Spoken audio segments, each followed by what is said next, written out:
अब लो निशानी अब ना नशे हो, भूल हो गई, गलती हो गई अभी तक, आज से निश्चय करो। हमारे लिए तो प्रतिदिन नया जन्म है। आज हमारा नया जन्म समझो, सत्संग सुना तो सत्संग में हमारे नए जन्म का प्रादुर्भाव हुआ। अभी तक जो हमारी गंदगी थी पीछे के जन्म में हम भूल जाते हैं। आज से इसी क्षण से हम नया जीवन अपना बनाते हैं, अध्यात्म मार्ग का जीवन बनाते हैं और ऐसा निश्चय करते हैं जो टूटे ना। निश्चय में बहुत बड़ी सिद्धि है। देखो पिंगला जी का जैसे बताया, तैसे भागवत में एकादश स्कंद में तितिक्ष ब्राह्मण का देखो, गृहस्थी में रहते थे, लड़के बच्चे थे, खूब धन कमाया और बड़े ही कंजूस स्वभाव के थे, न परिवार को भोगने देते थे न स्वयं भोगते थे। अब कुछ ऐसी विपरीत परिस्थिति आई, सब दिन होत न एक समान, राजदंड उन पे लागू हुआ तो काफी अर्थ तो टैक्स में चला गया। फिर परिवार के जनों ने देखा कि ये तो कंजूस है, 1 रुपया भी नहीं देगा। वो लोग इधर उधर से हाथ मार के फिर आग लग गई। अब परिवार वालों ने उसका त्याग कर दिया, केवल अकेला, कोई उससे प्यार नहीं करता, अर्थ उसके हाथ से चला गया सब। अब विचार किया कि मेरा पूरा जीवन निकल गया, उत्तम वर्ण में जन्म हुआ था, वृद्धावस्था आ गई, अब क्या होगा, क्या होगा। जिनको मैंने पाला पोषा, जो बड़ी मेहनत से धन कमाए, तो सब नष्ट हो गया। परिवार वाले कोई देखते ही नहीं। जानते हो उसका निश्चय, देवता इस बात के साक्षी हैं कि आज से मैं अपने जीवन को श्री भगवान के चरणों में समर्पित करता हूं, सब कुछ सहूंगा और निरंतर भगवान का भजन करूंगा। वो इतना बड़ा महापुरुष उसी निश्चय से हो गया कि भगवान उद्धव जी को उसकी कथा सुना रहे हैं। कोई साधना नहीं हुई थी, परिस्थिति ने ऐसा निश्चय करवा दिया। तो जरूरी है वो परिस्थिति आवे तब तुम निश्चय करो। क्या सत्संग में तुम निश्चय नहीं कर सकते तो परिस्थिति का इंतजार करोगे कि ऐसी विपत्ति आवे, ऐसी ठोकर लगे, ऐसी दुर्दशा हो तब तुम निश्चय करो? अरे उसके पहले ही निश्चय कर लो तो दुर्दशा काहे को होगी। ऐसा नहीं कि उसका जीवन मंगलमय हो गया। अब उसके कर्मों का क्षय करने के लिए जब वो सन्यास भाव लेकर विचरण करता, भिक्षा मांगता, तो लोग थूकते, स्पष्ट लिखा हुआ मूत देते, बांध देते, पीटते, उसकी भिक्षा छीन लेते। पर वो अंदर अंदर विचार करता, नहीं, किसी का दोष नहीं है इसमें किसी का दोष नहीं। तो ये कर्म का है, ये कर्म का प्रभाव तो शरीर पर पड़ेगा। ये मुझे दुख क्यों हो रहा है? बहुत बहुत सुंदर मतलब चिंतन उनका बना। तो क्या देवता है? इस दुख का कारण देवता है?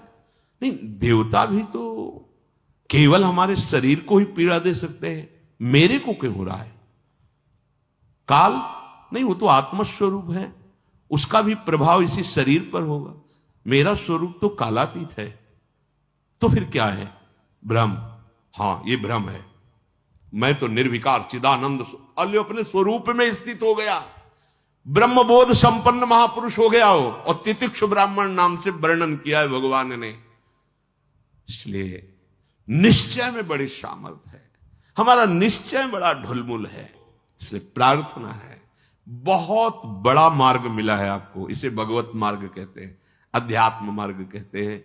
ये अंतिम जन्म वालों को मिलता है, जिनका आखिरी जन्म होता है। अगर चूक करोगे तो व्यर्थ तो नहीं जाएगा, पर और समय लग जाएगा। काहे कुछ समय बर्बाद करो, आज निश्चय करो। गोस्वामी जी कह रहे, देखो निश्चय, गोस्वामी जी बाल्यावस्था से भगवान में रत थे, ऐसा नहीं है कि वो भजन नहीं करते थे, ऐसा नहीं है।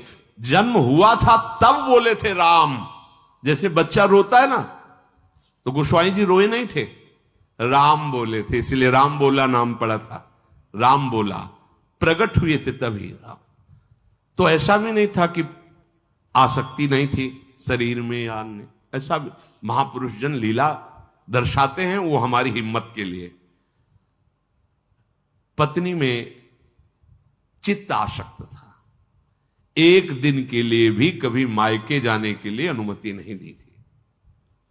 और उसी पत्नी के मुख से जब ये बात निकली कि जितना तुम्हें इस शरीर में आसक्ति है, पूरी कथा अगर राम जी में होती तो जीवन तुम्हारा धन्य हो जाता। नेत्र को पत्नी रूपी गुरुदेव ने नेत्र खोल दिए। कहीं से भी गुरुदेव सावधान कर सकते हैं, कहीं से भी, बस कदम मुड़ गए। क्योंकि ऐसा नहीं था कि राम भक्ति ली, निश्चय कर लिया अवलोनशानी। अब ये गोस्वामी जी का ही पद है, अब इंद्रियों के बस में हो के नहीं नहीं, बहुत सही बोला। अगर ये स्थिति, ये आसक्ति राम जी में होती तो जीवन धन्य हो जाता। अब पायो नाम चारु चिंतामणि, उर करते न खसई हो अवलो नशानी। अब समझ गए, समझ गए। अब हृदय से एक क्षण के लिए भी राम नाम नहीं छोड़ूंगा। और जानते हो, महापुरुषों में सर्वशिरोमणि हुए गोस्वामी तुलसीदास। ये तो अवतार लीला महापुरुषों की है, ये हमारे लिए बताया है आचरण करके कि भगवान नाम में इतनी सामर्थ्य है कि ऐसे आसक्त वृत्ति को भी कैसे निरासक्त कर देते हैं। हमें चाहिए जो भी, चाहे गृहस्थ मार्ग में हो चाहे विरक्त मार्ग में हो, दोनों मार्ग जाते ही प्रभु के चरणारविंद में है। अपने मार्ग की वृत्तियों को जानिए, समझिए और धर्मानुसरण बर्ताव कीजिए और नाम निरंतर जपते रहिए। तो जीवन यात्रा का विश्राम, जो गोस्वामी जी कह रहे हैं, पायो परम विश्राम, विश्राम ही नहीं, पायो परम विश्राम, राम समान प्रभु नाही कहूं। ये विश्राम कैसे मिला? कहते भगवान शंकर को साक्षी करके कहता हूं।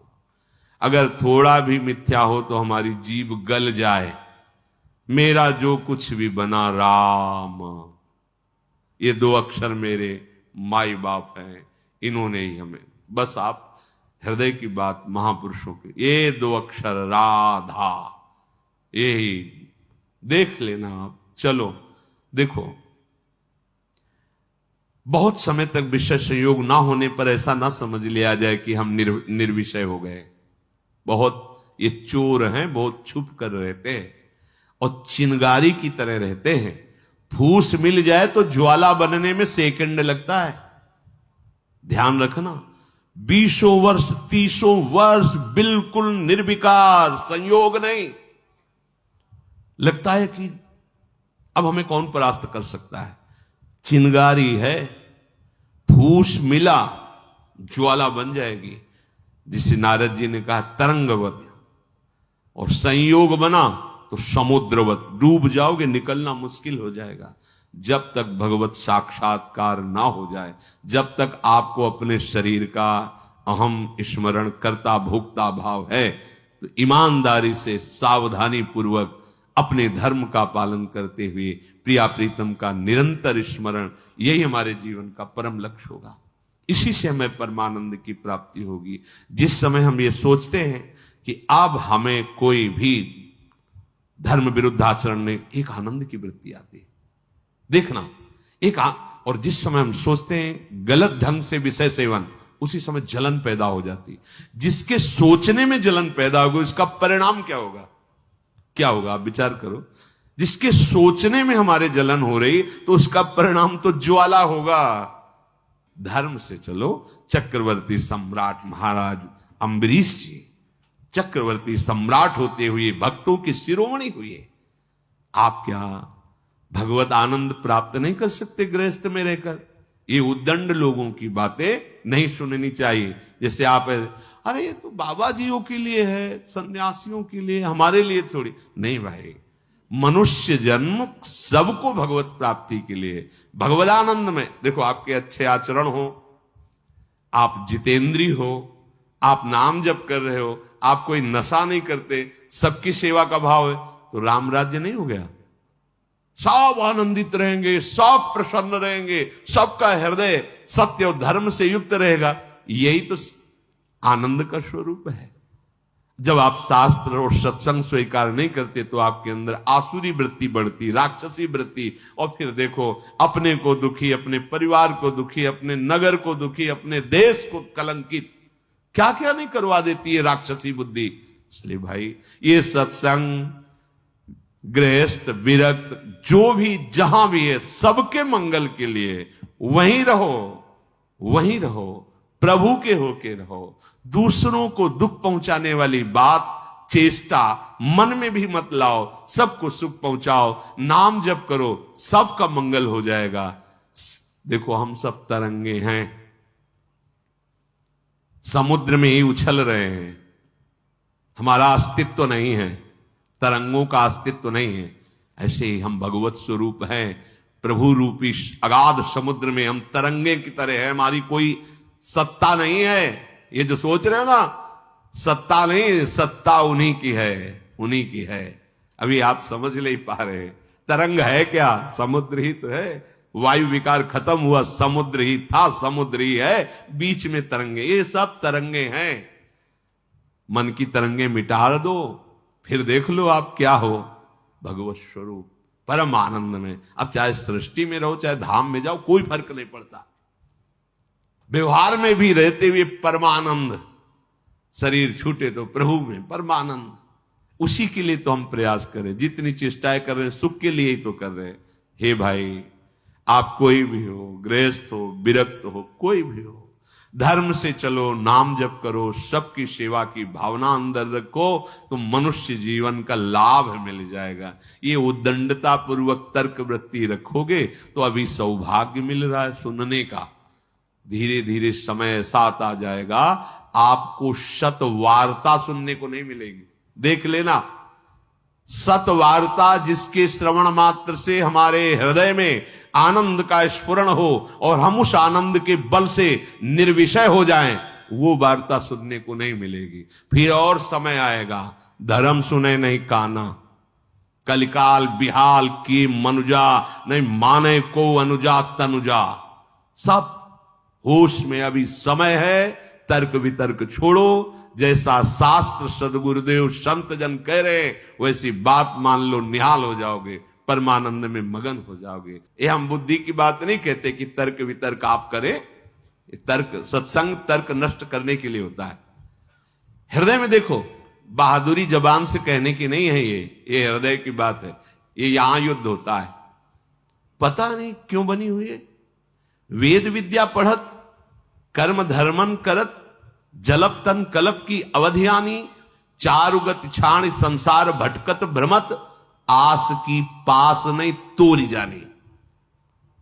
स्पष्ट वर्णन है, इसका मनन हुआ है गुरु कृपा से, तब हम आपको कह रहे हैं, मनों का निरीक्षण करके। आस की पास नहीं तोरी जानी, सकल स्वार्थ करत, क्योंकि आस की पास नहीं तोरी जानी तो सकल स्वार्थ करत, रहत जन्मत मरत, दुख और सुख के होत मानी। अरे छाड़ जंजार कैसे न निश्चय धरत, एक किन लमत हरिवंश बानी। क्यों निश्चय नहीं करते, उस आस की पास को क्यों नहीं तोड़ देते? वैराग्य मार्ग का पथिक हूं या भगवत मार्ग का पथिक हूं, प्राण त्याग सकता हूं पर एक कदम अधर्म भूल न दे कुमारक नहीं। ऐ मन अब नहीं, अब नहीं, शरीर नष्ट कर दूंगा पर धर्म नहीं नष्ट करूंगा। भगवत मार्ग, ये आस की पास बड़े दुलार से रखे हुए हैं। कभी तो, अभी नहीं नहीं, कभी तो, ये क्यों रखे हुए हो? यही तुम्हें भगवदानंद की अनुभूति वर्तमान में नहीं करने दे रही, यही आस की पास। अभी निश्चय करो जिस मार्ग में चले हो, नहीं नहीं नहीं, अभी शुद्ध ज्ञान स्फूर्ति होने लगेगी। ये सब यहां की देखी हुई बातें कह रहे हैं आपको। बच्चापन से इस मार्ग में है तो यहां देखी हुई बातें कर रहे हैं। बहुत वैराग्य में जीवन, एकांतिक जीवन, फिर भी आशा। पूछो उससे किसकी आशा, क्यों, क्या चाहिए? उत्तर नहीं मिल रहा। चाहिए ये भोग? नहीं, देखना भी नहीं, तो आशा क्यों? पता नहीं। आप देखो, अंदर से देखो, जब यहां की बात कही जाएगी ना तो सबके यहां की बात होगी। ये अलग से नहीं रचा, उसी मशीनरी से बनाया गया जिससे सब निकले हुए हैं, सब मशीनरी। इसीलिए कि ये तो हमारे मन की बात कह रहे हैं, वो तुम्हारे मन की बात नहीं कर रहे, संपूर्ण सृष्टि की बात कर रहे हैं। क्योंकि जिससे मन रचा गया है, जिससे शरीर रचा गया है, वो वही एक ही डिपार्टमेंट है। वहीं से रचा गया है। यही हमें भगवदानंद की प्राप्ति नहीं करानी देती। बहुत धैर्यपूर्वक सुनना है और समझना है। यह हम अपने मन की बात कहते हैं, इसको पढ़ा है, इसको देखा है, इसको समझा है। वैराग्य में जीवन है, इतना भी कहीं गुंजाइश नहीं है। फिर भी आशा है, पूछा जाए इसको भोगों के लिए तो ना है, फिर भी आशा है। ये क्यों है? यही छाण जंजार क्यों न निश्चय धरत, निश्चय क्यों नहीं कर रहा तू? तेरे निश्चय की कमी के कारण ये आशा की फांसी बनी हुई है। जब तक ये आशा की फांसी बनी रहेगी तब तक तुझे परमार्थ वस्तु का स्फुरण नहीं होगा। पक्की बात है। ये जो शुद्ध ज्ञान है स्फुरित ही नहीं होता, कामना से ढका रहता है। जैसे कोहरे की ताकत नहीं कि सूर्य को ढक ले, पर मेरे नेत्रों के ढकने के कारण लगता है सूर्य ढक गया। ऐसे ज्ञान स्वरूप जो भगवद अंश है इसमें स्फुरणाएं होती, जैसे सूर्य की किरणें निकलती ना, ऐसे इसमें ज्ञान की तरंगे निकलती रहती, आनंद की तरंगे निकलती रहती। वो आपके अनुभव में आपकी ही तरंग है। अनुभव में इसलिए नहीं आती कि कामना रूपी आशा रूपी कोहरा फैल गया।